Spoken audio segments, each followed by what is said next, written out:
ഇത് തണ്ട് പിന്നെ തുറക്കുന്നതിന് ആചാരമുണ്ട്, ഇളഞ്ഞും തോടുന്നതിന് ആചാരമുണ്ട്, ഇളഞ്ഞും പറിക്കുന്നതിന് ആചാരമുണ്ട്. അതെല്ലാം ഇളനീര് പറിക്കുകയാണെന്ന് വെച്ചാൽ ഒരു ദിവസം വെച്ചിട്ട് പറിക്കും.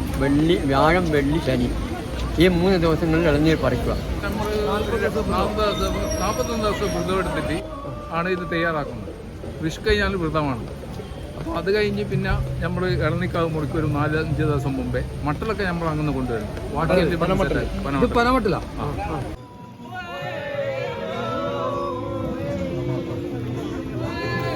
കൊട്ടിയൂരിലെ പെരുമാളിന് ഇളനീർ അഭിഷേകം ചെയ്യുന്നതിനുള്ള ഇളനീർ കാവുകൾ വഹിച്ചുകൊണ്ട് കിലോമീറ്ററുകളും താണ്ടിയുള്ള ഇളനീർ ഭക്തന്മാരുടെ വരവ് ഒരു മഹനീയ കാഴ്ചയാണ്.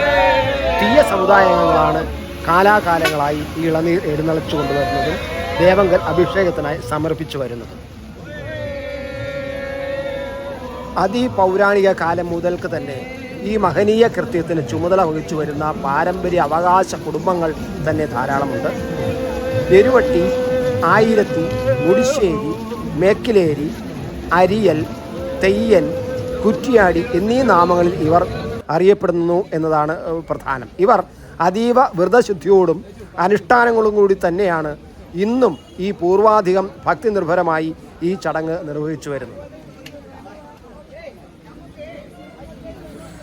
പ്രാക്കുഴം മുതൽ, അതായത് പ്രാക്കുഴം എന്നാൽ മേടമാസത്തിലെ വിശാഖ നാളിനെയാണ് പ്രാക്കുഴം എന്ന് പറയുന്നത്. ഈ പ്രാക്കുഴം മുതൽ ഇവർ വ്രതാനുഷ്ഠാനം ആരംഭിക്കുന്നു. അതിനുശേഷമാണ് ഈ ഇളനീരുമായിട്ട് കൊണ്ടുവരാൻ അവർ തുടങ്ങുന്നത്.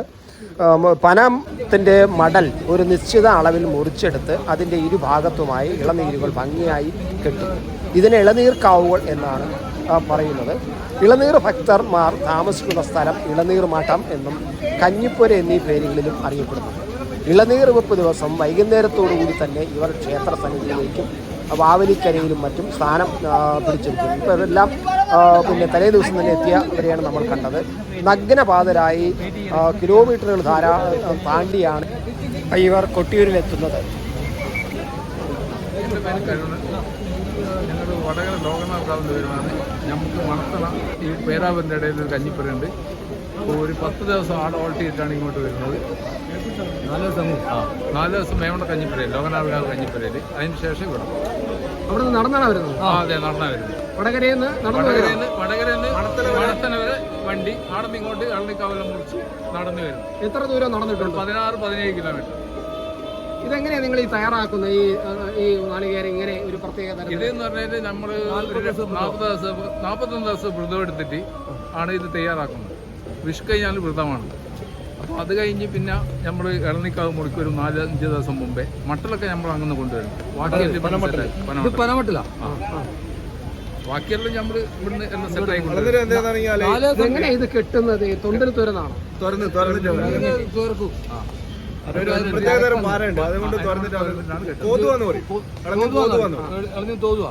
ഇങ്ങനെ ഇതാക്കിയിട്ട് ഇവിടെ ഇങ്ങനെ തോതുക. ഇത് ഇതിലേ തോതിയിട്ട് ഇതിലിവിടെ വരും. ഈ കെട്ട് ഈനും തോതലുണ്ട്. ഇത് നമ്മൾ അക്കാടെ വാങ്ങിയിട്ട് അങ്ങനെ കേട്ടാ. നാളെ ഇതെങ്ങനെയാ ഇത് അവിടെ ഇന്ന് രാത്രി എങ്ങനെയാണ് നിങ്ങൾ എങ്ങനെ പൊട്ടിക്കുന്നത്? എങ്ങനെയാണത്? ഇതോ നാളെ പൊട്ടിക്കും. നമ്മളവിടെ കൊണ്ടുപോയിട്ട് വെക്കും. അതിന് ശേഷം മേലെ അപ്പുറം വെക്കും. അതിന്റെ അപ്പുറത്ത് വെക്കും. അക്കരെ അക്കരെ കൊട്ടിയിൽ വെച്ചിട്ട് നാളെ ആവശ്യം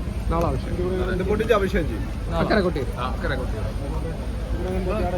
എത്ര വർഷമായിട്ട് നിങ്ങൾ എങ്ങനെ ചെയ്യുന്നുണ്ട്? ഞാനിപ്പോൾ 10 വർഷത്തോളം. നടന്നു വരുമ്പോൾ വരും.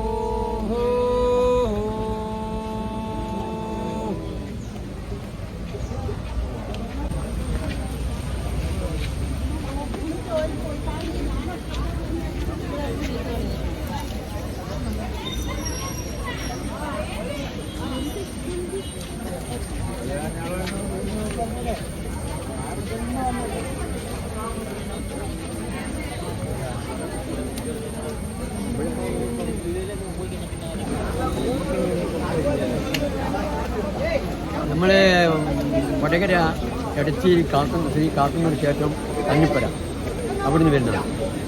അപ്പോൾ നിങ്ങൾ നമ്മൾ 8-ാം തീയതി ഇവിടെ എത്തി. വെട്ടി പിന്നെ ഇന്ന് 15 ഇളനീര് എടുത്തു അവിടുന്ന് അങ്ങനെ ഇങ്ങോട്ട് പുറത്ത്. എത്ര ദൂരം നടന്നു? നമ്മൾ ഇപ്പോൾ ഇവിടുന്ന് 15 കിലോമീറ്റർ നടന്നു. നമ്മൾ കൊട്ടഞ്ചിറ കഞ്ഞിപ്പുരയുണ്ട്, വലിയ ജമാഅത്ത് പള്ളീൻ്റെ അടുത്ത്. അവിടുന്ന് നടന്നിങ്ങോട്ട് വന്നു. ഇവിടെ ഇപ്പം രണ്ടാണ്. ഇനിയിപ്പോൾ നമ്മൾക്ക് ഇളനീര് അവിടെ താണം. നിങ്ങളുടെ പേരെന്താ? നമ്മളെ PC കാണാറ് മൂപ്പേ. തയ്യാറാക്കുന്നതിൽ മൂപ്പൻ എന്താണ് അതിനൊരു പങ്ക്? മൂപ്പൻ്റെ പങ്ക് എന്താണ്? മൂപ്പൻ്റെ പങ്ക് വെച്ചാൽ ഇത് ഇളനീര് പിന്നെ ഇതെല്ലാം കെട്ടി തയ്യാറാക്കി ഇവരെ പുത്തന്മാരുണ്ട് 5, ബാക്കി പിന്നെ രണ്ട് പ്രാവശ്യം പോയവരുണ്ട്, പിന്നെ 3 പ്രാവശ്യം പോയവരുണ്ട്. അതാണ് നമ്മളെ മൂപ്പൻ്റെ സാന്നിധ്യത്തിനാണ് ഇവരെല്ലാം ഇളനീര് എടുത്ത് വരുന്നത്. അപ്പോൾ ഇത് കിട്ടുന്നതിന് മുമ്പ് മൂപ്പൻ അത് എല്ലാം പറഞ്ഞു കൊടുക്കും. അവരെ കൊണ്ട് എല്ലാം ജീവിക്കും. പിന്നെ അവിടെ നമ്മളെ ഭക്ഷണം പാകം ചെയ്യും. നമ്മൾ തന്നെ സ്വന്തം വെച്ച് ഉണ്ടാക്കി കഴിക്കണം. അത് പിന്നെ പുറത്ത് നമ്മൾ ഒരുപാട് ആൾക്കാർക്ക് നമ്മൾ ഭക്ഷണം ദാനം ചെയ്യുന്നില്ല.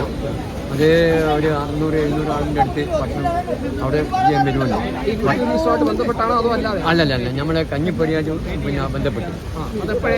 എല്ലാ ദിവസവും 9 മുതൽ 16 വരെ എല്ലാ ആൾക്കും ഭക്ഷണം കൊടുക്കുന്നു. ഭക്ഷണം കൊടുക്കുന്നില്ല. ശരി.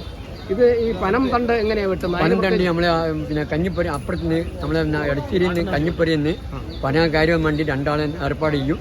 അവർ പന വെട്ടി കൊണ്ടുവന്ന് ഇവിടെ കൊണ്ടുപോയി എവിടെ നിന്നാണ് എല്ലാം പിന്നെ മുറുക്കി തയ്യാറാക്കി. ഇങ്ങനെ മുറിക്കുന്നതിൽ എന്തെങ്കിലും ആചാരമുണ്ടോ? ഈ പനം തണ്ട് ഇല്ല, മുറിക്കുന്നതിന് ആചാരങ്ങൾ. ഇത് തണ്ട് പിന്നെ തുറക്കുന്നതിന് ആചാരമുണ്ട്, ഇളഞ്ഞും തോടുന്നതിന് ആചാരമുണ്ട്, ഇളഞ്ഞും പറിക്കുന്നതിന് ആചാരമുണ്ട്. അതെല്ലാം ഇളനീര് പറിക്കുകയാണെന്ന് വെച്ചാൽ ഒരു ദിവസം വെച്ചിട്ട് പറിക്കും. വ്യാഴം, വെള്ളി, ശനി ഈ 3 ദിവസങ്ങളിൽ ഇളനീര് പറിക്കുക. പിന്നെ ഇളനീര് സമയമില്ല. അത് നിങ്ങൾക്ക് മഴയുണ്ടാകുന്നതുകൊണ്ട് ഇപ്പോൾ ഏത് സമയത്തും പറിക്കാം. പിന്നെ അത് കൊണ്ടുവന്ന് ഒരു ദിവസം കഴിഞ്ഞാൽ ഇളനീര് പിന്നെ തോടി ഈ മട്ടറ ചെത്തി ഇളനീര് തോടിക്കഴിഞ്ഞാൽ നമ്മളെ വ്രതം കഴിഞ്ഞു. ഈ ഇളനീര് തുറക്കുന്ന തോടി തുറക്കുന്ന ഒരു സാധനമുണ്ട്, തിരക്ക്. അങ്ങനെ കൊണ്ടിട്ട് വരുന്നത് നമ്മളെ പിന്നെ ഈ പാന്തവും കൊണ്ട് കെട്ടി, പിന്നെ അതിൻ്റെ ഇടയ്ക്ക് നമ്മളെ ചൂടി കൊണ്ട് കെട്ടും. ഈ ഇളനീത്തണ്ട് ഊരിപ്പോകുന്നതിന് ഇളനീത്തണ്ട് ഊരിപ്പോവല്ലോ ഇളനീം കൊണ്ട് വരുമ്പോൾ. അപ്പോൾ അതിന് നല്ല ചൂടി കൊണ്ട് കെട്ടും. ആദ്യം പാന്തം കോർത്തി പിന്നെ വെള്ളത്തിൽ വെച്ച് മുക്കി പിന്നെ ശരിക്കും പിന്നെ പാകം ചെയ്യണം. അതെല്ലാം വലിയ പാടാണ്. എന്നുവെച്ചാൽ അത് പാകം ചെയ്ത് പിന്നെ മട്ടൽ ചെത്തിപ്പോയി ഇതാക്കി എല്ലാം കൃത്യത്തിനെല്ലാം മൂപ്പൻ്റെ കൈകാര്യം ചെയ്യേണ്ട ഏർപ്പാടാണ് ചെയ്യുക. അത് പുറത്തുനിന്ന് നമുക്ക് ആളെ കൊണ്ടുപോയി ചെയ്യിക്കാം. പക്ഷെ അത് മൂപ്പൻ്റെ ഒരു നേതൃത്വത്തിലാണ് ചെയ്യുക.